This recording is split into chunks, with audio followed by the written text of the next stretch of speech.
Hey, Justin. What's up? What are you working on? I'm working on a sprinter that needed some wiring repair because this wire they spliced into its place with two different wires. So I'm trying to do my best to clean it up, make it back into one wire, and hopefully we can make this work with little wire.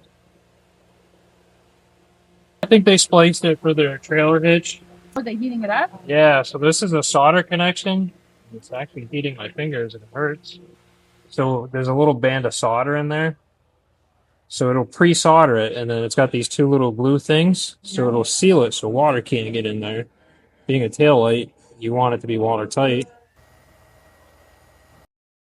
You can see the solder melting in there, which is going to give it the contact that you need.